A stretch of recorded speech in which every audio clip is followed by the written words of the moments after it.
నమస్కారం ఫ్రెండ్స్. నిన్న మోదీ దేశానికి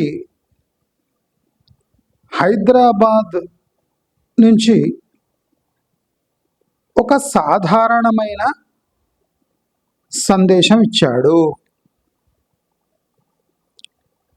మీ అందరినీ రక్షించే బాధ్యత నాది. నా ఆకారము, నా ఛానల్, నేను ఒక స్థాయిలో ఉన్నట్టు కనిపించను, కానీ మీరు నా వీడియోస్ గత 3 ఏళ్లుగా చూస్తుంటే మీకు నిన్న మోదీ చేసిన వ్యాఖ్యలు కొత్తవేమీ కాదు అని అనిపించి ఉంటాయి.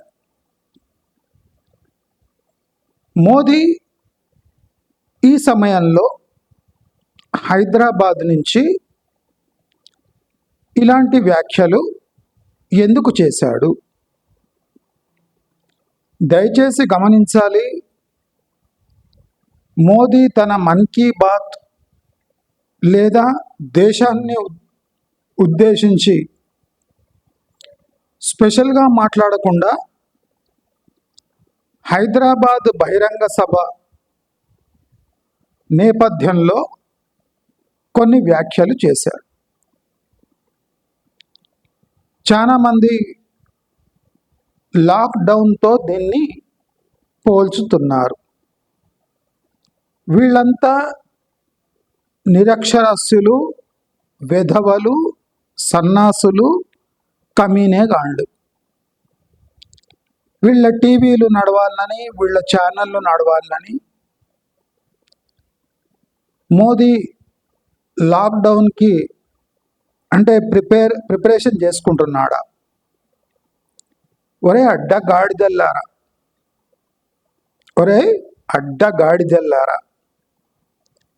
లాక్డౌన్ దేన్నంటారు? ఏది ప్రాక్టికల్ లాక్డౌన్?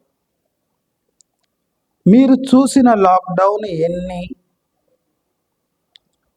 లాక్డౌన్ అర్థమేమి, పరమార్థమేమి? మీరు చూసింది ఒకటే ఒక లాక్డౌన్. అంటే మీ జీవిత కాలంలో కొంతమంది ఎమర్జెన్సీ చూసి ఉండవచ్చు, కొంతమంది ఈ కరోనా టైంలో లాక్డౌన్ ప్రత్యక్షంగా చూశారు. ఈ లాక్డౌన్ వ్యాధులు ప్రబలొద్దని ఇంప్లిమెంట్ చేసిన ఒక రిస్ట్రిక్టివ్ సిస్టమ్.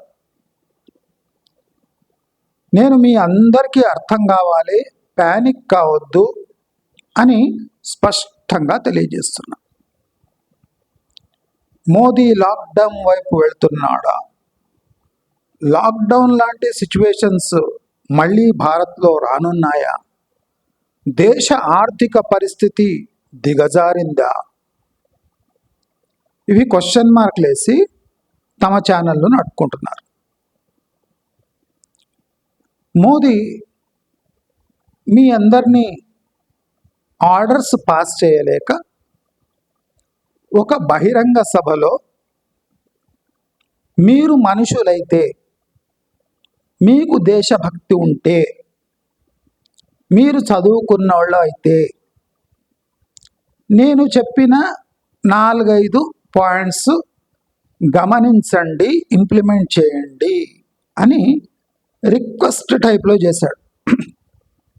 ఏ ప్రభుత్వము బంగారం కొనొద్దని, ఏ ప్రభుత్వము ఫలానా చోట ఇన్వెస్ట్ చేయొద్దని, ఏ ప్రభుత్వము బయటి దేశాలకు పర్యటనకు వెళ్ళొద్దని, ఏ ప్రభుత్వము బయట మీరు పెట్టుబడులు పెట్టొద్దని, ఏ దేశము శాసించలేని పరిస్థితి ఈ రోజుల్లో ఉంది.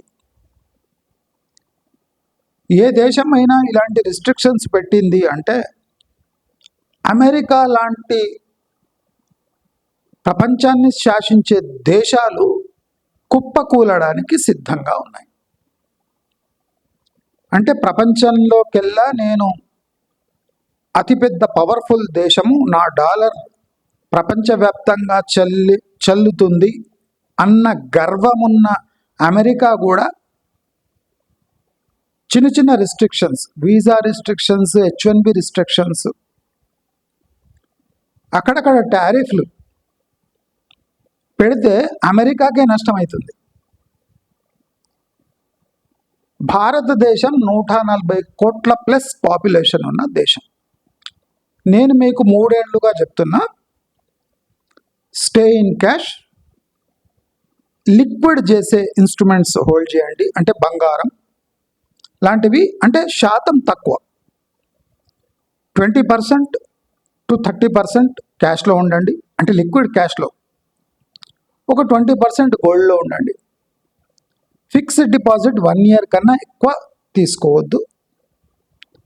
రియల్ ఎస్టేట్లో ఇన్వెస్ట్ చేయొద్దు. ఎస్పెషల్లీ తెలంగాణలో రియల్ ఎస్టేట్ అతి ప్రమాదకరము. ఆసియా ఖండంలోని అతి ప్రమాదకరమైన ఇన్వెస్ట్మెంట్ అంటే తెలంగాణలో భూములపై చేసే ఇన్వెస్ట్మెంట్ అని నేను మీకు వందల వీడియోల్లో, అంటే పూర్తి క్లారిటీతో మళ్ళీ చెప్తూ వస్తున్నా. అయితే చాలామంది మోదీ భయపడ్డాడు, Modi out of control, economy out of control అయిపోయింది,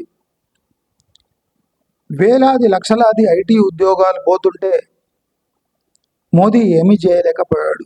మీరు గమనించాలి, మోదీ కాదు, ఇక్కడ బ్రహ్మదేవుడు వచ్చినా ఎవ్వరు రక్షించలేరు. మోదీ రాకముందు నుంచి ఐటీ భూమిలో ఉంది. మోదీ భారతదేశానికి ఐటీ కంపెనీలు తీసుకురాలేదు. మోదీ ముందు ఐటీ ఉంది, మోదీ తర్వాత కూడా ఐటీ ఉంటుంది. ప్రాబ్లం ఎక్కడొచ్చింది? అత్యుత్సాహం, బ్యాలెన్స్ లేకుండా సర్వీస్ బేస్డ్ ఇండస్ట్రీతోని మనం గ్రో అయినందుకు మనకు చాలా ప్రాబ్లమ్స్ వస్తున్నాయి. అదే చైనాకు over dependence on America.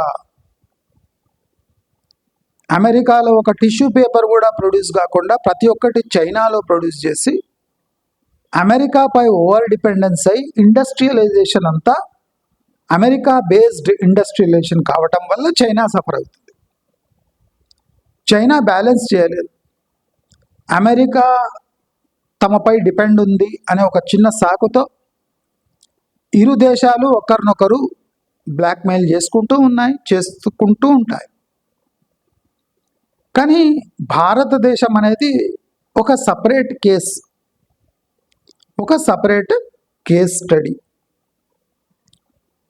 Modi ఒక బహిరంగ సభలో మనకు ఒక 4-5 పాయింట్స్ పాటించండి అని చెప్పాడు.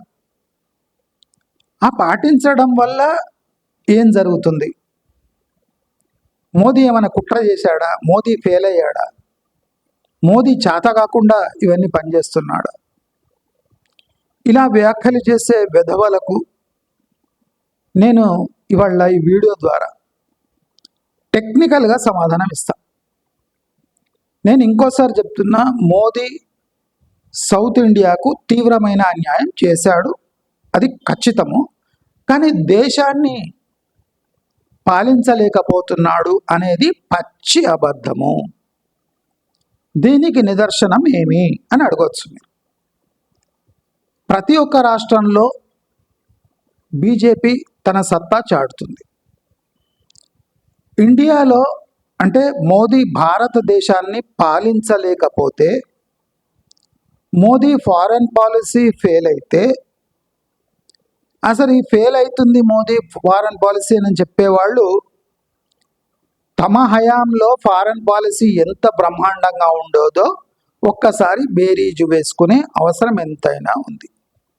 మళ్ళీ చెప్తున్నాను, మోదీ సౌత్ ఇండియాకు తీవ్ర అన్యాయం చేస్తూ ఉన్నాడు, చేస్తాడు కూడా. ఎందుకంటే ఆయన గుజరాతీ కాబట్టి రీజనలిజం కొద్దిగా మోదీలో ఉంది. అది తప్ప దేశ ప్రధాని కావడానికి అర్హత ఉన్నవాడు మోదీ ఒక్కడే. ఇది కూడా నా తరఫు నుంచి స్పష్టత మీ అందరికీ ఉండాలి. మరి బీజేపీ బూట్లు నాకే వాళ్లకు నేనేం సమాధానం చెప్పదలుచుకోలేదు. మోదీ ఎంత మంచివాడో, మోదీ ఎంత చెడ్డవాడో నాకు బాగా తెలుసు. కనుక నేను ఒక్క వర్డ్ కూడా వెనక్కి తీసుకో, ఏదైనా బ్లాక్ అండ్ వైట్లో చెప్పే తీరుతా. అయితే మనం గమనించాలి, మోదీ ఒక బహిరంగ సభలో ఇలాంటి వ్యాఖ్యలు ఎందుకు చేశారు? బహిరంగ సభ అంటే ప్రజలను ఉద్దేశించి పెట్టే సభ. ఇది అఫీషియల్ కాదు. గమనించాలి, మోదీ తెలివిగల వ్యక్తి. దూరదర్శన్లోనో ఎక్కడనో స్పెషల్ ఇంటర్వ్యూ ఇచ్చి address to the nation, note బందీ టైంలో అడ్రస్ టు ద నేషన్ అని చెప్పాడు. అది అఫీషియల్. మోదీకి ఏదైనా ఇప్పుడు అఫీషియల్ చెప్పేది లేదు, అన్అఫీషియల్గా చెప్పాలి. అంటే అల్లా టప్పాగా చెప్పాలి. కానీ అందరికీ అప్రమత్తం చేయాలి. నేను అప్రమత్తం చేయలేదు అనకండి, నేను అప్రమత్తం చేశాను, మీరు పట్టించుకోలేదు. ఇది మోదీ ముఖ్య ఉద్దేశం. మోదీకి ఇంకా బాగా తెలుసు, వీళ్ళకు మామూలుగా చెప్తే ప్రజలు వినరు, మూర్ఖులు. కానీ మోదీ తన నోటితో మూర్ఖులు అనలేడు. ఎందుకంటే ప్రధానమంత్రి కాబట్టి, ఓట్లు వేయించుకున్నాడు కాబట్టి ప్రజలను తిరిగి మూర్ఖులు, మీరు మూర్ఖులు అనలేరు. చేతులు కట్టివేయబడ్డాయి మోదీకి, లేకపోతే నోటికి వచ్చినట్టు తిడుతుండే గుజరాతీలా. మనం మూర్ఖులమే. ఇప్పుడు నేను 3 years నుంచి చెప్తున్నా, ఇవ్వడానికి చెవులెక్కలేదు. ఇంకా 4th సిటీ, నా 6 రహదారి, 12 వరుసల రహదారి, ఎలివేటెడ్ కారిడారు, మెట్రో. నేను ఒకటి చెప్తున్నా, ఎకానమీ కన్నా బ్రహ్మ పదార్థం. మీకు ఏదైనా అర్థం కాకపోతే నన్ను అడగండి, చెప్తా, క్లియర్గా చెప్తా. కానీ మభ్యపడకండి, తొందరపడకండి. మభ్యపడకండి, తొందరపడకండి. ఎకానమీ కన్నా బ్రహ్మ పదార్థము ప్రపంచంలో ఇంకోటి లేదు. ఎకానమీ అంటే ట్రేడింగ్, బయింగ్, సెల్లింగ్. ప్రపంచీకరణ అయిన నేపథ్యంలో ఇతర దేశాలతో కూడా ట్రేడ్ చేయడం చాలా ముఖ్యం. ఇది ఎక్కడ తెలిసింది మనకు? ఇరాన్ వార్ వల్ల ఇది స్పష్టమైంది. ఇప్పుడు మనకు చమురు ఎంత అవసరమో వాళ్లకు తిండి కూడా అంతే అవసరం. ఇది భారతదేశానికి తెలుసు, ఇరాన్కి తెలుసు, సౌదీకి తెలుసు, యుఏకి తెలుసు, ఖతార్కి తెలుసు, కువైత్కి తెలుసు, ఇరాక్కి తెలుసు, ఆఫ్ఘనిస్తాన్కి తెలుసు, పాకిస్తాన్కి తెలుసు, ఇండోనేషియాకి తెలుసు, మలేషియాకి తెలుసు, ఆస్ట్రేలియాకి తెలుసు, చాలా దేశాలకు తెలుసు. 140 కోట్ల పాపులేషన్ ఉన్న మనం, అంతే పాపులేషన్ ఉన్న చైనాకు అసలు గ్లోబల్ ట్రేడ్ ఎలా చేయాలో, తమ దేశం యొక్క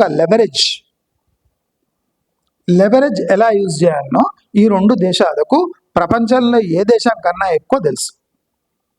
అమెరికా కన్నా ఎక్కువ కూడా తెలుసు. ప్రాబ్లం ఏమంటే అమెరికా ఎంత మూర్ఖంగా ప్రవర్తించినా దానికి కొద్దిగా ప్రకంపనలు తప్ప వాళ్లకు ఎక్కువ దెబ్బ కొట్టదు. లాంగ్ టర్మ్లో USA will lose like anything. Clear indicators ఉన్నాయి. కానీ మనం ఒకటి గమనించాలి, మనం ఎన్నేళ్ళు, ఎంతకాలం మూర్ఖంగా ప్రవర్తిస్తాం చెప్పండి.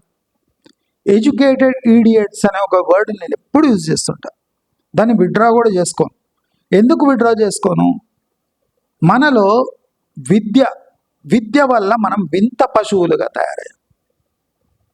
ఈ వీడియో చాలా ముఖ్యం. తిడుతున్నట్టు ఉన్నా ఇది నిజం కాబట్టి అందరూ యాక్సెప్ట్ చేసుకోవాలి. విద్య వల్ల మనం వింత పశువులుగా తయారయ్యాం. గంటలు డిస్కషన్స్, మోదీ ఇలా అన్నాడా, మోదీ అలా అన్నాడా, జైశంకర్ అలా అన్నాడు కదా, మరి ఖర్గే ఏమంటున్నాడు, రాహుల్ గాంధీ ఎందుకు విరుచుకుపడి, ఇవన్నీ నాన్సెన్స్. మనము రోజువారీ ఘటనలు చూసి మోదీ కోసం వెయిట్ చేసే అవసరం లేదు. మోదీ కూడా ఎందుకు బహిరంగ సభలు చెప్పాడు అంటే, అది అఫీషియల్ కాకుండా అనఫీషియల్గా, అరే మూర్ఖులారా, ప్రజలారా, దరిద్రులారా, ఓటేసిన దరిద్రులారా, మీ మంచిగా చెప్తున్నా, ఇప్పుడైనా ఇంప్రూవ్ కాండ్రా వెదవల్లారా అని మోదీ బూతులు వాడకుండా మీ అందరినీ రిక్వెస్ట్ చేసినట్టు చేసి చెప్పు దెబ్బ కొట్టాడు. ఎంత చెప్పినా అర్థం కాదురా మీరు వెదవల్లారా అని చెప్పాడు. విధవాన్ని వాడితే మీరు నెక్స్ట్ టైం ఓటేయారని విధవారులారా అని వాడలే. బహిరంగ సభలో దేశ భాషలను ఉతికి ఆరేసేయడం అంటే దీనికన్నా ఇన్సల్ట్ ఇంకోట్లేదు. అంటే బయట దేశాలు చూస్తే ఈ భారతదేశ విధవలకు ప్రధానమంత్రి వచ్చి పబ్లిక్లో చెప్పాలన్నా వీళ్ళకు అంటే అర్థమైతలేదు. వీళ్ళకు సన్నాసులకు ఒక్కొక్కడు ఐఐటి, జేఈ, ఎంసెట్లు, బీటెక్లు, ఎంటెక్లు, సిఏలు, ఐసీడబ్ల్యూఏలు, ఒక కుప్పలు తెప్పలు ఉన్నారు. బడపలు వీళ్ళే ఈ పనులు చేస్తారు. ఆయన చెప్పింది ఏమి అంటే, కాంగ్రెస్ హయాం నుంచి, మన్మోహన్ సింగ్ హయాం నుంచి భారతదేశం ప్రభుత్వం చెప్తూనే ఉన్నది ఆర్బీఐ ద్వారా, ఒరే సన్నాసులారా, బంగారం అనేది చాలా డేంజరస్ అసెట్, అది మీ ఇంట్లో చేరి దానికి వాల్యూ లేకుండా ఏండ్లు పడి అది మళ్ళీ బ్యాంకులో చేరి లోన్ రూపంలో మీ జేబులు ఖాళీ చేస్తుందిరా విధవల్లారా, బంగారం ఒక అసెట్ కాదురా అని మన్మోహన్ సింగ్ టైంలోంచి చెప్తుంటే కూడా ఇప్పటి వరకు చెవులో పడాక వేల కోట్లు, లక్షల కోట్ల బంగారం దిగుమతి చేసుకొని లాకర్లలో పెట్టుకుంటున్న విధవలకు ఇంకా భరించలేక ఒక బహిరంగ సభలు వచ్చి బంగారం కొనొద్దు బే అని చెప్పాడు. బంగారం కొనొద్దు బే అన్నాడు. కానీ మీకు ప్రజలారా అని అనిపించింది. ఎందుకంటే ప్రధానమంత్రి కాబట్టి బే అనలేడు, కాబట్టి నేను అనగలను కాబట్టి అంటున్నా. నాకు ఓట్లు అవసరం లేదు కాబట్టి బే అంటున్నా. బంగారం మనకు అనిపిస్తుంది ఇప్పుడు మన దేశం బంగారం ఇంగ్లాండ్ లాకర్ల నుంచి మొత్తం తెప్పించేసుకుంది. ఎందుకంటే మళ్ళీ దాన్ని దేశం కోసం అంటే లెవరేజ్గా వాడుకుంటుంది. మా దగ్గర ఏం లేదు కాదు, మా దగ్గర కుదువ పెట్టడానికి బంగారం ఉంది. ఫారెన్ ఎక్స్చేంజ్ వర్సెస్ బంగారం అయిపోయింది. అందరూ దీని తీవ్రతను గుర్తించలేరు. ఇంటర్నేషనల్ ఎకనామిక్స్, కొద్దిపాటి ఫైనాన్స్, కొద్దిపాటి ఇంటర్నేషనల్ ఫైనాన్స్ తెలిసిన వాళ్లకు అర్థమవుతుంది. ఇప్పుడు ఏమైంది, డాలర్ వర్సెస్ గోల్డ్. డాలర్ని కంట్రోల్ చేయలేము కాబట్టి గోల్డ్ని కంట్రోల్ చేయాలి. బ్లాక్ మార్కెట్లో, ప్రీమియం మార్కెట్లో మీరు గోల్డ్ కొంటుంటే, భారతదేశం అది దిగుమతి చేసుకుంటుంటే మన ఫారెన్ కరెన్సీ వేరే దేశాలకు పోతుంది అనవసరంగా. మోదీ చెప్పింది మీకు అర్థం కావాలంటే చెప్తున్నా. ఒరే సన్నాసులారా, ఇప్పుడు డాలర్ వర్సెస్ గోల్డ్ తయారైంది, హెడ్ టు హెడ్ కాంపిటీషన్ ఉంది. మన దగ్గర డాలర్ని మనం తగ్గించాలి, అమెరికాపై డిపెండ్ ఉండొద్దు, మనం రోజు పొద్దున్న లేసి అమెరికా బ్లాక్మెయిల్ చేయొద్దు అంటే మనము తప్పకుండా గోల్డ్ని ప్రభుత్వం నిల్వించుకోవాలి, కానీ ప్రైవేట్ ఇండివిజువల్స్ ఇంపోర్ట్ చేసుకొని దాన్ని కొనుక్కొని ఆభరణాలు చేసుకొని సంవత్సరానికి 2 సార్లు ఊరేగే బదులు మీరు బంగారం కొనకండి, బిజినెస్లు తీయండి. నేను ఎప్పటి నుంచో మీకు చెప్తున్నా, ప్రభుత్వము ఇట్లా కాకుండా ఇట్లా చెప్తుంది, వడ్డీ రేట్లు కత్తిరిస్తుంది. మీరు తీసుకుపోయి బ్యాంకులో పెట్టి వడ్డీ తీసుకొని తినుకుంటా కూర్చోకండి, ఎకానమీకి యూజ్ అయ్యే పనులు చేయండి. బంగారాన్ని కుదువ పెట్టి బిజినెస్ చేయండి. బంగారం కుదువ పెట్టి మీరు ఫ్లాట్లు కొనకండి. ఇక్కడ కుదువ పెట్టి ఇక్కడ ఇరుక్కపోయి వడ్డీతో బంగారంపై వడ్డీ చెల్లించి ఆ డబ్బు తీసుకుపోయి రియల్ ఎస్టేట్లో పెడితే రియల్ ఎస్టేట్ 300% పెరిగింది. మీరు గోల్డ్ పెరిగింది అనుకుంటారు, రియల్ ఎస్టేట్ ఆల్రెడీ 300% పెరిగి కూర్చుంది, గోల్డ్ కన్నా ఎక్కువ. మీరు గోల్డ్ కుదువ పెట్టి డబ్బు తీసుకొని ఇల్లు కొనుక్కుంటే 300% గోల్డ్ ధర పడిపోయినట్టు లెక్క అవుతుంది. కాస్త బుర్ర పెట్టి ఆలోచించండి. అందరూ బాగా ఎడ్యుకేటెడ్. ప్రస్తుతానికి ప్రభుత్వం ఏమనుకుంటుంది చెప్తా మీకు. ప్రభుత్వానికి అతిపెద్ద ప్రాబ్లం ఏమొచ్చింది భారతదేశంలో అంటే అక్షరాస్యత. మన గోల్ ఏముండే అక్షరాస్యత వల్ల మనకు లాజిక్ అర్థమవుతుంది అని ప్రభుత్వం అనుకుంది. కానీ ఇప్పుడు అక్షరాస్యత పెద్ద శాపం అయిపోయింది. ఇప్పుడు అక్షరాస్యత నాలెడ్జ్ కోసం కాదు, జాబ్స్ కోసం తయారైంది.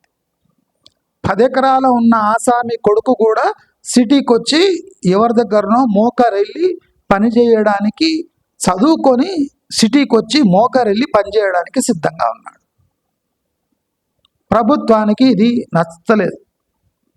10 ఎకరాలు ఉన్న ఆసామి చదువుకొని తన పొలంలో పనిచేసి నూతన పద్ధతులతో ఒక మంచి రైతు కావాలి అని ప్రభుత్వం అనుకుంటుంది. మన సన్నాసులు ఏం చేస్తుండ్రు, రైతులు 10 ఎకరాల్లో పండించి ఆ డబ్బంతా హాస్టళ్ళకు పడేసి వీళ్ళ చదువులో పూర్తి చేపించి సర్టిఫికెట్లు తీసుకొని సిటీలో తాకట్టు పెట్టి మోకరెళ్ళి అక్కడ అడ్డమైన సాఫ్ట్వేరు, అడ్డమైన డేటా ఎంట్రీ జాబ్లు చేసుకుంటా అంటే సిటీలో బతకడానికి 10 ఎకరాలు తాకట్టు పెట్టుకొని దేశానికి ఎక్కడా పనికి రాకుండా పోతున్నారు. మోదీ చెప్పిన వాటి సారం ఇది.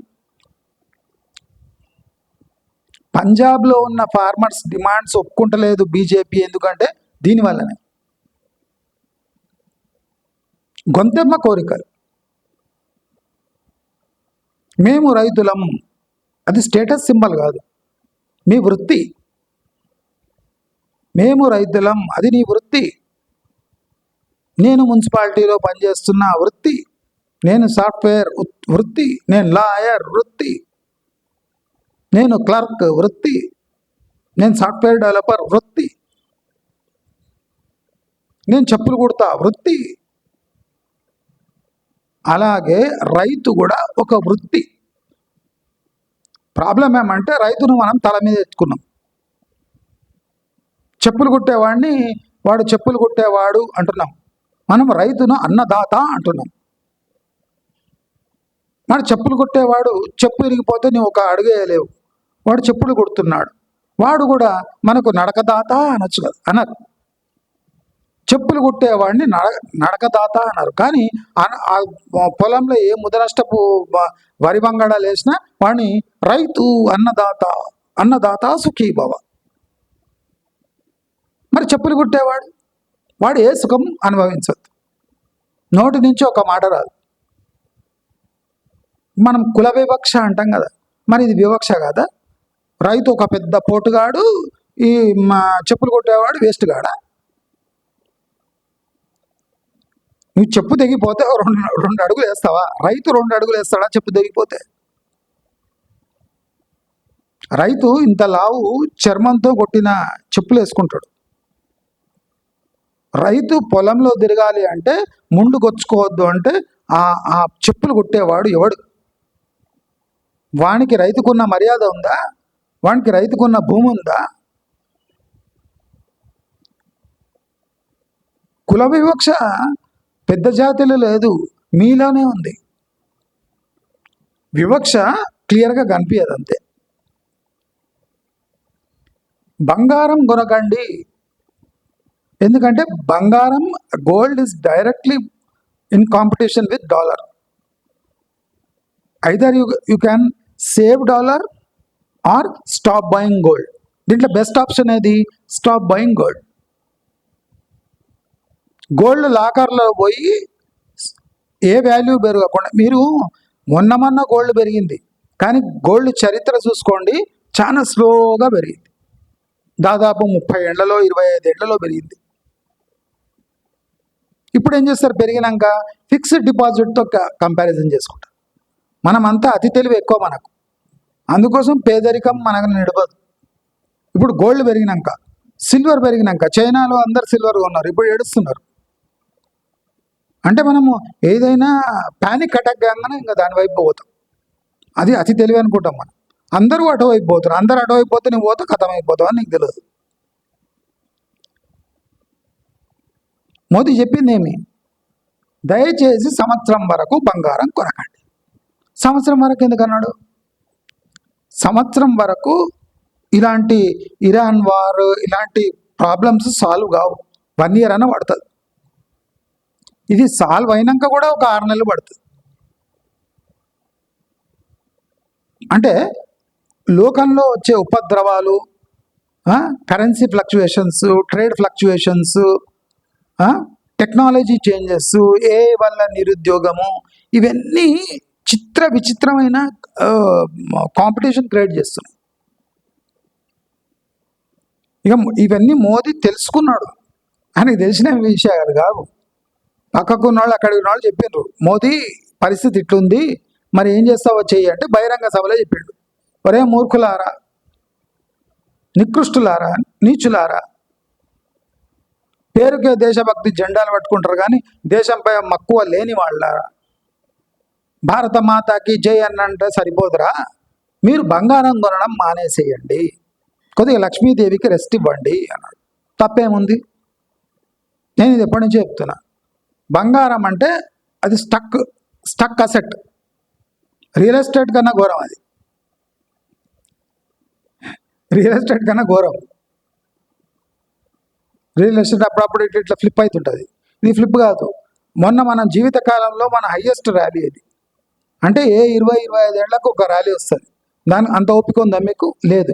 కానీ ఇప్పుడు గోల్డ్ పెరిగిందని మీ అందరూ అంటున్నారు అంతే.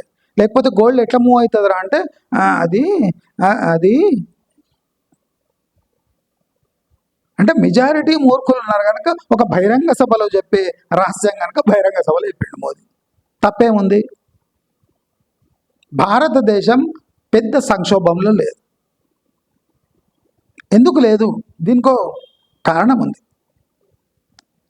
ఎకానమీ దెబ్బతింటుంది, ఇది నిజం. ఎకానమీ దెబ్బతింటుంది, కానీ నీలమట్టం కాదు భారతదేశం.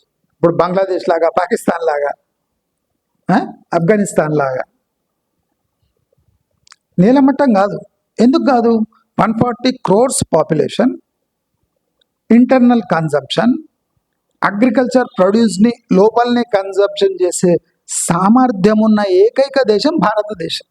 ఇప్పుడు చైనాలో తినడం స్టార్ట్ చేస్తే క్రైసిస్ వస్తుంది, ఫుడ్ క్రైసిస్. ఇక్కడ ఫుడ్ క్రైసిస్ రాదు.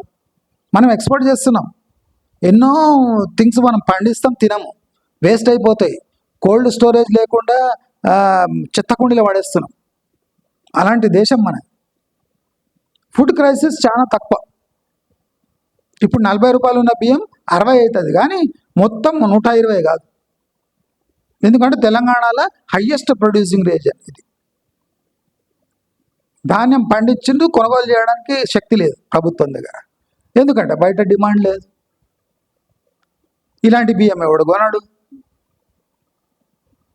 మీరు ఆశ్చర్యపోతారు, సన్న బియ్యం ఎందుకు అమ్ముడుపోదు? సౌత్ ఈస్ట్ ఏషియాలో అంటే బియ్యం ఎవరు ఎక్స్పోర్ట్ చేస్తుండ్రో, ఇప్పుడు ఆంధ్ర నుంచి సన్న బియ్యం పోదు, దొడ్డు బియ్యమే తింటారు వాళ్ళు. ఎందుకంటే పోషక విలువలు దొడ్డు బియ్యం లెక్క ఉంటాయి. మన సన్నాసులు సన్న బియ్యం తింటారు. నేను మీకు టోటల్ ఎక్స్ప్లెయిన్ చేస్తున్నా ఎందుకు అన్నాడు మోదీ అట్లా అని. మనం ఎంత సన్నాసులం అంటే తీయటి హంస రకాలు ఇడిచిపెట్టి సన్నటి సాటెక్స్, సోనా కర్నూలు, సోనా మసూరి రైస్ తింటాం. అసలు పోషక విలువలు ఉన్నవి మన ఆంధ్రాలో ఎమ్మెల్యే ఉన్నాడు కదా, ఆయన ఎక్స్పోర్ట్ చేసేస్తుండు, లక్షలు సంపాదిస్తుడు, కోట్లు సంపాదిస్తుడు దొడ్డు బియ్యం. ఇప్పుడు ఆంధ్రాలో కిలో బియ్యం 50-60 రూపాయలు ఉంది. ఆంధ్రాలో బియ్యం 50-60 ఉంది, తెలంగాణలో తక్కువ ఉంది, 35-45 ఉంది. అంటే రైస్ బౌల్ ఆఫ్ ఇండియా అంటుండే ఆంధ్ర అని ముందు. ఇప్పుడు వాళ్ళే చిప్పట్టుకొని తిరుగుతుండ్రు. 50-60 రూపాయలు కిలో బియ్యం ఉంది ఆంధ్రాలో. ముఖ్యమంత్రిని ఎవరు అడుగుతలేరు, బాబు ఇది ఏంది, ఇది మనం పండిస్తున్నాం, మన దగ్గర 50-60 రూపాయలు ఏంది బియ్యం అని అడుగుతలేము. ముఖ్యమంత్రిని అడుగు, చంద్రబాబు నాయుడు అడుగు. ఆయన ఒక ఆంధ్ర అది అన్న క్యాంటీన్ తీస్తుండే అయిపోయాడు. అరే ఆంధ్రులమై ఇంత బియ్యం పండించి 50-60 రూపాయలు కిలో ఎందుకు ఇవ్వాలి? ఈ ఎక్స్పోర్ట్స్ మనం ఆపేస్తే మన దగ్గర రేట్లు తగ్గుతాయి కదా. మనం ఎక్స్పోర్ట్ చేయవలసింది చాలా ఉన్నాయి, ఈ బియ్యమే ఎందుకు చేయాలి? అడగొచ్చు కదా, డిమాండ్ చేయవచ్చు కదా. ఇప్పుడు మన తెలంగాణలో ఉంది, వేయండి, సన్నబియ్యాలు వేయండి, 50 రూపాయలు నేను ప్రోత్సాహకం ఇస్తా అంటే అందరు వేసేసారు. సోమరిపోతులు మన దగ్గర తెలంగాణలో. ఒడ్లు పడేస్తే సమ్మ కూర్చున్నది 3 నెలలు. వచ్చిన కాడ కాయ కళ్ళానికి వచ్చి ప్రభుత్వం ఏర్కపోవాలి, లేకపోతే ఆందోళన చేస్తాం, ప్రభుత్వాన్ని తిడతాం. మార్కెట్ యార్డ్లో పోతే టర్పానీలు లేవు, వాన పడితే తడిచిపోతే గిడ్డంగులు లేవు. మీకు గిడ్డంగులు ఇవ్వాలి, గుద్దంగులు ఇవ్వాలి, గుద్ద అంగిలు ఇవ్వాలి, అన్నీ ఇచ్చి మీతో కాపురం చేస్తే మీరు రైతులం రైతులం అన్నదాతలం అని ఒక పాట. ఇవి భరించలేకనే నేను ఇప్పుడు ఇవన్నీ చెప్పేదంటే ఈ ఫ్రస్ట్రేషన్ అంతా మోదీకి ఉంది.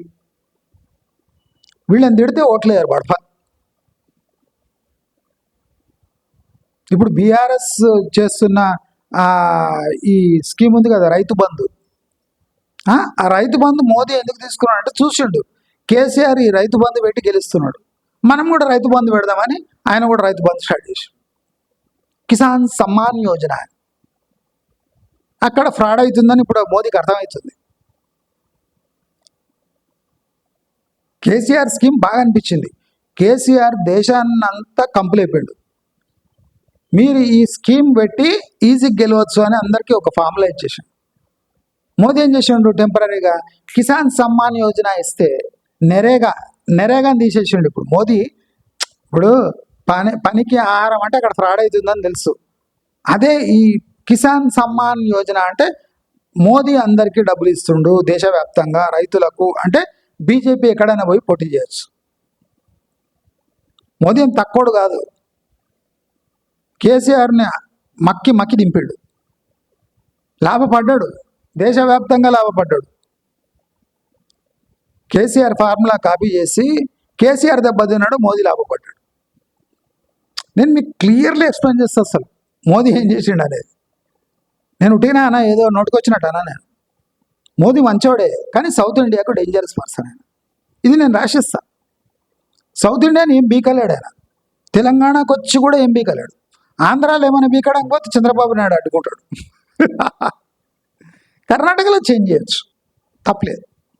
తమిళనాడు పోలేడు, కేరళ ఏం చేయలేడు. అందరూ అంటున్నారు పవన్ కళ్యాణ్కి అంత హోదా ఉందా నరేంద్ర మోదీ. మన చరిష్మా ఉన్న లీడర్ ఈయన ఒక ఆయననే.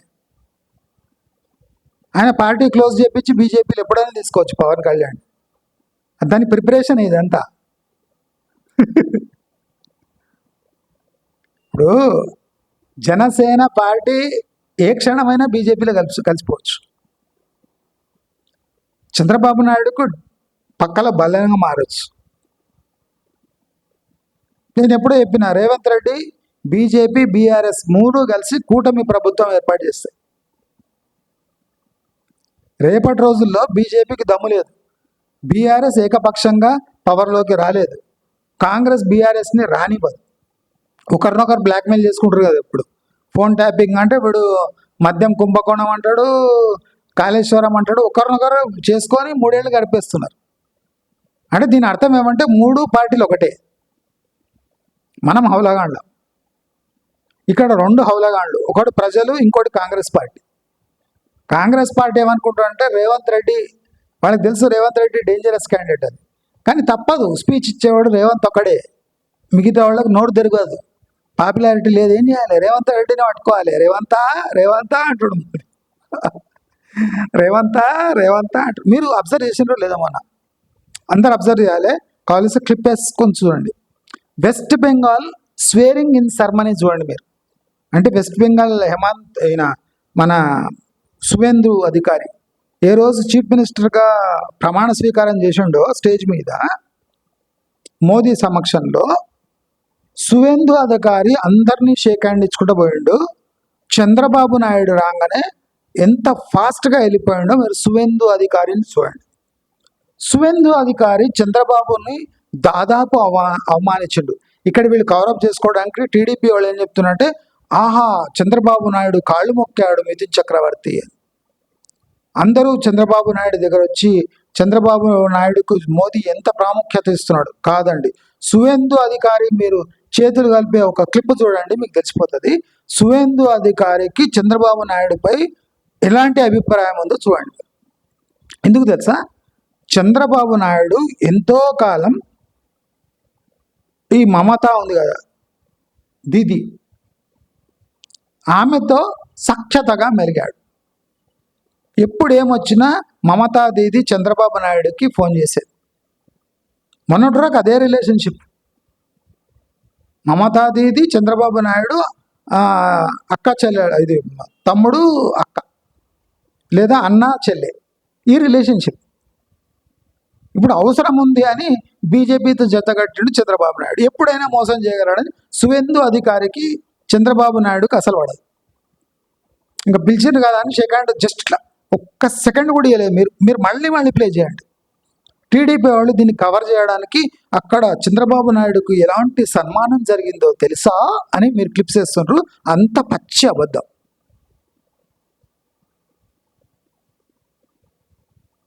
మోదీ గట్టిపడ్డాడంటే చంద్రబాబు నాయుడు మీకేస్తాడు. మీరు గుర్తుపెట్టుకోండి. పవన్ కళ్యాణ్ ఏ టైం అయినా బీజేపీలో చేరిపోతాడు.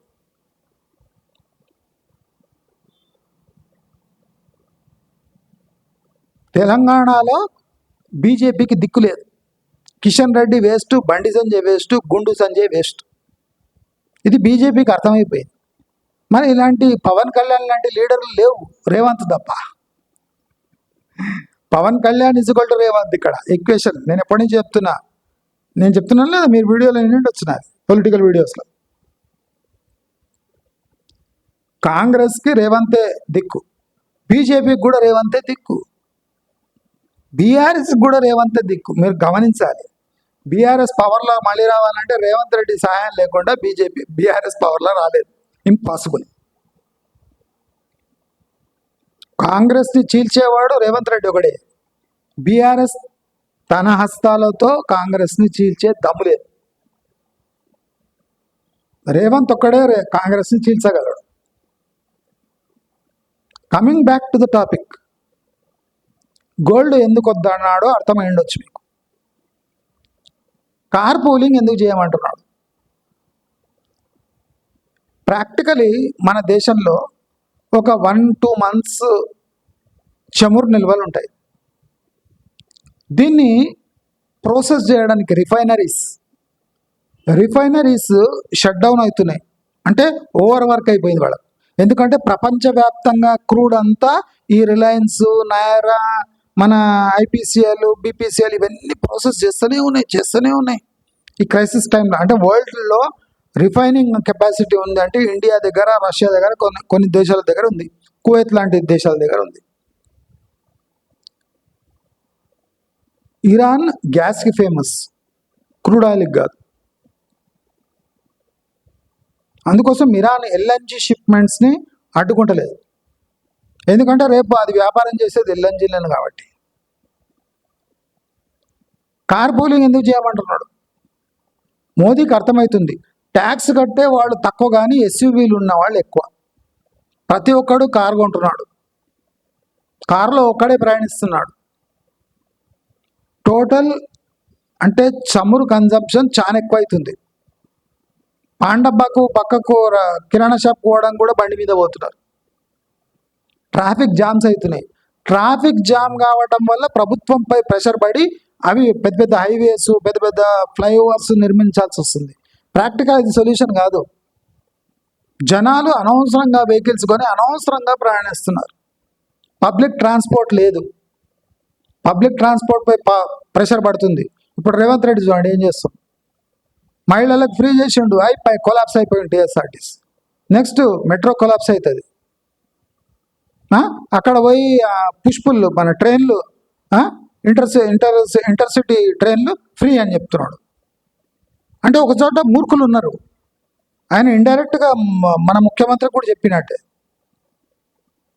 ఫ్లైఓవర్స్, రోడ్ వైడనింగ్, 6 వరుసల రహదారులు ఇవన్నీ అంటే సొల్యూషన్స్ కాదు, ఇవి ప్రాబ్లమ్స్. ఇవి కట్టాలంటే వేల కోట్లు అవుతున్నాయి. మనం ఒక చోట చమురు దగ్గర అంటే పొదుపు చేయాలని ఎథనాల్ కలుపుతున్నాం, కానీ ఇక్కడ ట్రాఫిక్ జామ్లు అవుతున్నాయి.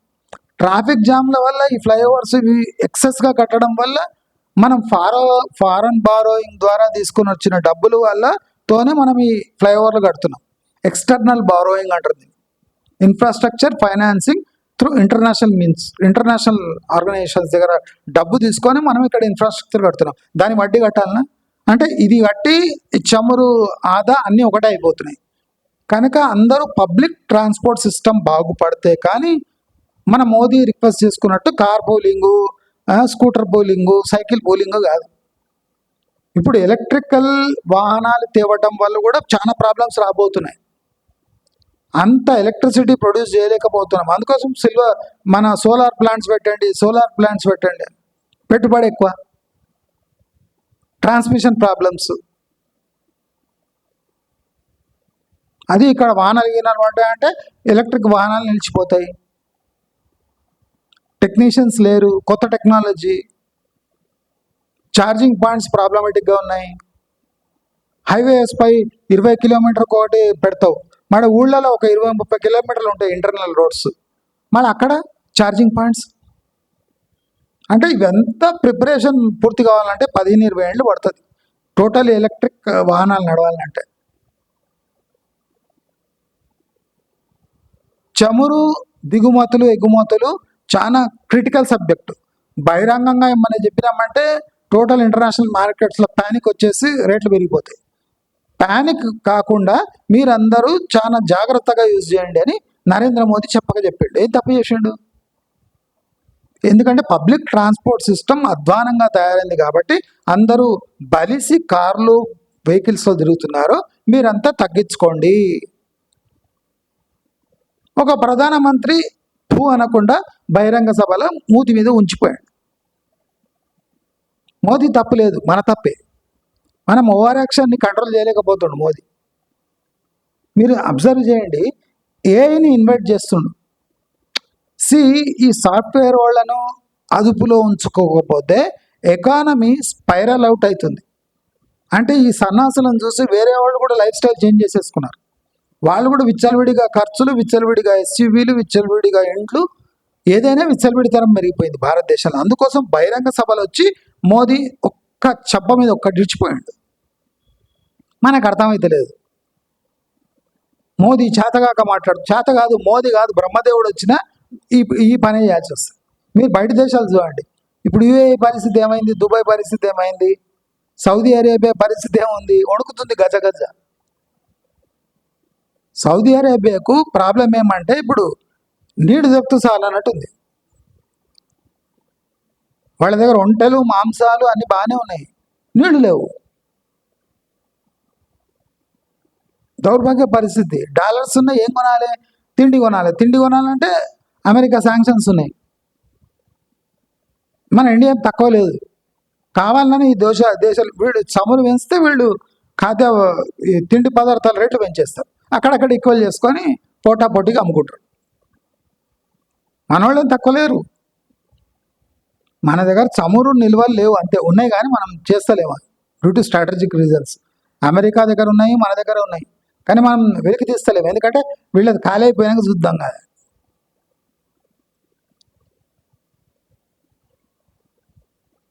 మొన్నటి వరకు డిజిటల్ ఇండియా, డిజిటల్ అన్న మోదీ చల్లబడ్డాడు. డిజిటల్ ద్వారా డేటా అందుతుంది, కానీ డిజిటల్ ద్వారా ఈ స్పెండింగ్ కంట్రోల్ అవుతలేదు. విచ్చలవిడిగా స్పెండింగ్ అయిపోతుంది. అంటే తెలవనకే స్పెండ్ చేసేస్తున్నారు. స్పెండ్ చేయడం వల్ల ఎకానమీ పెరుగుతుందా అంటే ఈ పేమెంట్స్ అన్నీ బేసిక్ లెవెల్స్ పేమెంట్ అవుతుంది. చాక్లెట్లు కొనడానికి, పాలు కొనడానికి, కూరగాయలు కొనడానికి డిజిటల్ పేమెంట్స్. దీనివల్ల బ్యాంకింగ్ సెక్టర్పై తీవ్రమైన ప్రెషర్ పడుతుంది. ప్రభుత్వానికి కోట్లు డైలీ వస్తున్న డేటాని ప్రాసెస్ చేయలేక జుట్టు పట్టుకుంటుంది.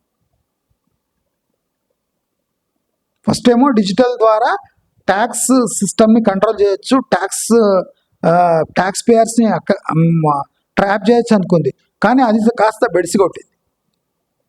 ప్రతి ఒక్కడు క్యూఆర్ కోడ్, చాక్లెట్లకు కూడా క్యూఆర్ కోడ్, పాల ప్యాకెట్కి క్యూఆర్ కోడ్, పావు కిలో టమాటాకు క్యూఆర్ కోడ్. ట్యాక్స్ వాళ్ళకి దమా ఖరాబ్ అయిపోతుంది. పట్టుకున్నాం రా అంటే వాడు పావు కిలో మిర్చికి క్యూఆర్ కోడ్ పెట్టుంటాడు. ఏమని చూస్తే మిర్చి. ఓ పిల్లగాడు కూడా క్యూఆర్ కోడ్ స్కాన్ చేసి 5 రూపాయల చాక్లెట్ కొనుక్కుంటాడు. ఎవడరా వీడు అంటే 5 రూపాయల చాక్లెట్ కొనుక్కోడు. ఇది నోట్ చేసుకోవాలి. ఇవన్నీ నోట్ చేసుకొని యాడ్ చేసుకొని వీడు ట్యాక్స్ కట్టాలన్నా వద్దా అని ఇన్కమ్ ట్యాక్స్ డిసైడ్ చేయాలి. పోనీ డిజిటల్ ఇండియా నుంచి డిజిటల్ అంటే ఇప్పుడు హైయెస్ట్ క్యాష్ విత్డ్రాల్ అయింది. ఎందుకయింది? మన banking mobile payment system safe లేదు అని తెలిపోయింది. అంటే ప్రతి ఒక్క అంశాన్ని మనం ఎంత లైట్గా తీసుకుంటున్నాం. పొలిటీషియన్ కాబట్టి మోదీ ఏమనలేకపోతుండ అంటే ఓట్లు పోతాయి ఆ భయం మోదీకి.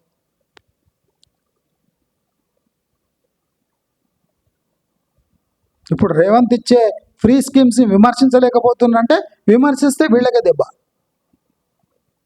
అక్కడ రేవంత్ రెడ్డి కొట్టుకపోతున్నాడు, కొట్టుకపోని వాళ్ళకు అది కూడా సంతోషం. ఈ ఫ్రీ నువ్వు కొట్టుకపో వెనక మేము వస్తామని. రియల్ ఎస్టేట్ మీద ఫుల్ టైట్ చేసేసింది కేంద్ర ప్రభుత్వం. ఈ సన్నాసులకు అర్థమైతలేదు. ఇంకా ఇది ఏంది, అదేమి ప్రెస్టీజ్ గ్రూప్ ఎక్కడనో తీసుకోపోయి పటాన్చేరి దగ్గర పెట్టి హరితవనంలో పెట్టినట్టు బిల్డప్ ఇచ్చి ప్రీసేల్స్ చేసి 10% గుంజవా అంటే మీరు పూర్తి మొత్తం ఇచ్చినా మీకు డిస్కౌంట్ ఇస్తా అని చెప్పి ప్రతి నేషనల్ బిల్డింగ్ నామ్స్ని వయలేట్ చేసి మోస్ట్ పొల్యూటెడ్ జోన్లో హైరైజ్లు కట్టి ఒక చోటే 10-20 వేల మందిని కుక్కి ఒక 1000-2000 కార్లు పార్కింగ్ పెట్టి ఒక మంచి క్లైమేట్ ఉన్నదాన్ని కంపు లేపి 300% ఎక్కువ రేట్లకు ఫ్లాట్లకు అమ్ముతుంటే అక్కడ కూడా మోదీ కంట్రోల్ చేయలేకపోతున్నాడు. ఎన్ఆర్ఐలు ఇండియాలో వచ్చి ఫ్యాక్టరీస్ తీసే బదులు ఇండ్లు కొంటున్నారు. ఒకసారి వస్తుంది వీళ్ళకి రెవెన్యూ, తర్వాత ఫట్ మళ్ళీ వీళ్ళ సేవనే ప్రభుత్వం చేయాలి. నీళ్ళు అందించాలి, రోడ్లు అందించాలి ఈ హైరైజ్లకు. ఒకసారి వాడు ట్యాక్స్ కట్టి రిజిస్ట్రేషన్ చేసుకుంటాడు, తర్వాత మొత్తం బర్డనే దేశానికి. కొనొద్దురా అంటే ఇంటలేరు బర్ఫన్. ఏం చేయాలి మోదీ? బహిరంగ సభ వచ్చి 4 పాయింట్స్ చెప్పాడు. ఫారెన్ తిరగకండి, డెస్టినేషన్ వెయిటింగ్స్ వద్దు. ఎందుకంటే ఈ ఫారెన్ కరెన్సీ యూజ్ చేస్తే మీరు అక్కడ స్పెండ్ చేస్తున్నారు. మీ విలాసాలకు ఫారెన్ కరెన్సీ వద్దు అని చెప్పిండు. తప్పేమని చెప్పిండా? ఎవడు గోవాకు అక్కడిక్కడ చార్ధామ్ అంత పోతున్నారు, కానీ చాలామంది బయట దేశాలలో విలాసానికి పోతుంది, పెళ్లి చేసుకోవడానికి వేరే దేశాలకు పోతుంది, ఫారిన్ కరెన్సీ యూజ్ చేస్తారు, వేస్ట్ చేస్తుంది. అందుకోసం బయట దేశానికి వద్దు, లోపలనే మీరు పర్యాటక స్థలాలు పోండి, ఆ లోకల్ ఎకానమీస్ డెవలప్ అవుతాయి. మీరు బయట దేశాలకు పోతే బయట దేశాలకు మస్తు పైసలు వస్తున్నాయి, మన వాళ్ళకి చిప్ వస్తుంది అంటారు. కానీ ఇక్కడ లోపల పోయే బదులు అదే పైసలు పెడితే మలేషియానో హాంకాంగో ఎక్కడైనా పోయి మస్తు ఎంజాయ్ చేసి రావచ్చు. పరిస్థితి ప్రాక్టికల్గా ఉంది. మోదీ మొత్తుకున్నాడు నిజమే, కానీ ఇక్కడి నుంచి ఉత్తరప్రదేశ్కి ఢిల్లీకి పోయే బదులు ఇక్కడి నుంచి మనం ఇండోనేషియా బాలికి పోయి ఫుల్ ఏం చేయాలని అది చేసి రావచ్చు.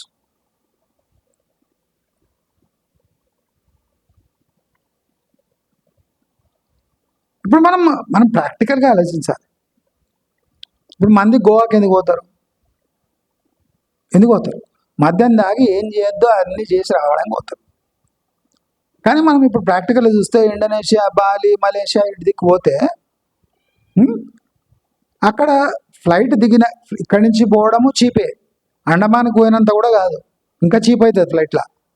అక్కడ పోయి తిని తాగి ఏం చేయాలనో చేయకూడదు అది చేస్తే కూడా అక్కడ చీప్గా ఉన్నాయి. ఇక్కడ ఇంకా నల్లగా ఉంటారు, అక్కడ మంచిగా తెల్లగా నిగనిగలాడుతుంటారు, తక్కువ రేటు ఉంది. మళ్ళీ ఏం చేస్తారు మనోళ్ళు? ఫ్లైట్ ఎక్కి పోతున్నారు, ఏం చేయాలనో అది చేసుకొని వస్తారు. టూరిజం అంటే అదే కదా. ఎంతసేపు చూస్తారు బీచ్?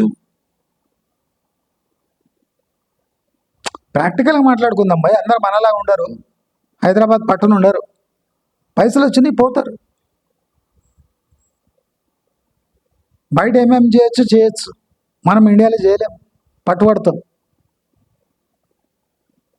మన బీజేపీ లీడర్ ఉన్నాడు కదా మన తెలంగాణలో, అదే గ్యామ్లింగ్ కింగ్ చికోటి ప్రవీణ్ ఏమైనా ఆయన క్లియర్గా చెప్పిండు, మేము ఇండియాలో చేయని పనులు నేను నేపాల్లో చేస్తున్నా అన్నాడు. బీజేపీ లీడర్ అయినా చికోటి ప్రవీణ్ ఓపెన్గా చెప్పిండు, బయట పోతా ఎంజాయ్ చేపిస్తా, పత్తాలు ఆడిపిస్తా, గ్యాంబ్లింగ్ చేపిస్తా, మళ్ళీ తీసుకొని వచ్చి విడిచిపెడతా. ఈయన బీజేపీ లీడర్ ఇప్పుడు చికోటి ప్రవీణ్.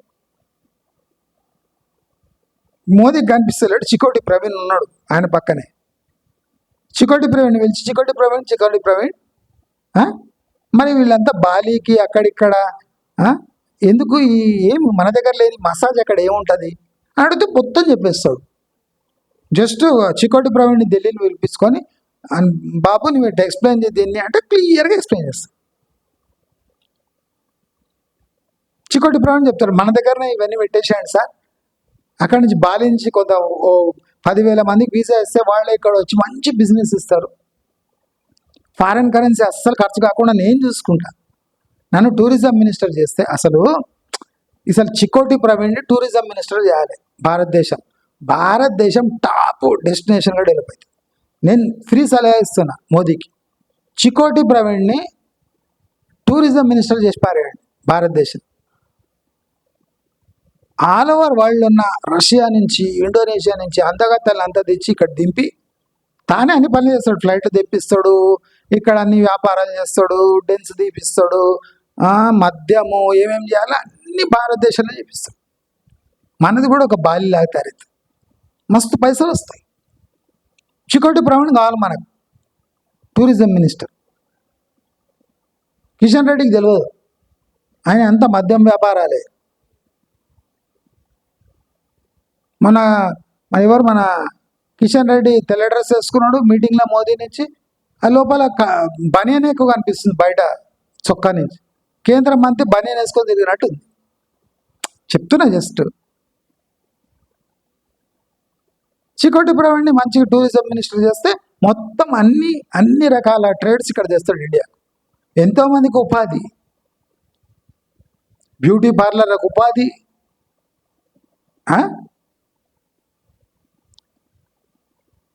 మోదీ ఇవన్నీ అంటే ఎంత చెప్పినా మీరు వింటలేరు, నా నోటి దానన్నా వినండి, దయచేసి వినండి అన్నాడు. ఇవన్నీ ఒక ప్రధానమంత్రి చెప్పవలసిన విషయాలు కావు. స్వయంగా ప్రజలు దేశభక్తి ఉంటే ఆటోమేటిక్గా ఫాలో అవుతారు. కానీ అయితే లేరు బడపలు ఉట్టి జై శ్రీరామ్ భారత్ మాతాకి జై అంటుండు. అవేర్నెస్ కనిపిస్తే అక్కడి నుంచి వెళ్ళిపోతున్నారు. రేషన్ కార్డులో ఉన్న తెల్ల రేషన్ కార్డు ఉన్నాడు, ఒకడు బ్లూ లేబుల్ తాగుతున్నాడు. రేషన్ కార్డు ఉన్నాడు బ్లూ లేబుల్ ఎట్లా తాగుతున్నాడు? కింగ్ ఫిషర్ స్ట్రాంగ్ బీర్లో ఒక 5 ఎట్లా కొడుతున్నాడు? వాటి తెల్ల రేషన్ కార్డు ఉంది, గతి లేక లైన్లో నిలబడి రేషన్ తీసుకున్నటోడు బ్లూ లేబుల్లు, గ్రీన్ లేబుల్లు, అడమైన లేబుల్లు, బ్లాక్ డాగ్లు ఎట్లా తాగుతున్నాడు? అత్యధిక ఆదాయం ఈ తెల్ల రేషన్ కార్డు వాళ్ళు మద్యం తాగితే ఎట్లొస్తుంది? దయచేసి మనము మోదీ వల్ల సంక్షోభం వస్తుంది, దేశంలో సంక్షోభం ఏం లేదు, కొద్దిగా తగ్గుతుంది. రియల్ ఎస్టేట్ సేల్స్ కొద్దిగా తక్కువైతాయి, విచ్చలవిడిగా ఈ క్యాపిటల్ గూడ్స్ కన్సంప్షన్ కొద్దిగా తక్కువవుతుంది, బ్యాంకుల నుంచి డబ్బులు బయటకు వస్తుంది. విపరీతమైన అప్పులైనాయి. మోదీ చెప్పడం కూడా అదే, మీరు విచ్చలవిడిగా ఖర్చు చేయకండి, ఖర్చులు ఎక్కడ పెట్టాలి అక్కడ పెట్టండి అంటాడు మోదీ. ఇప్పుడు చంద్రబాబు నాయుడు మూర్ఖ పని చేసిండు, గూగుల్ డేటా సెంటర్ తెచ్చిండు, దాని ఎలక్ట్రిసిటీ ఎవడు ఇవ్వాలి? మోదీ ఇవ్వాలి. మీకు తెలియని విషయం చెప్తా.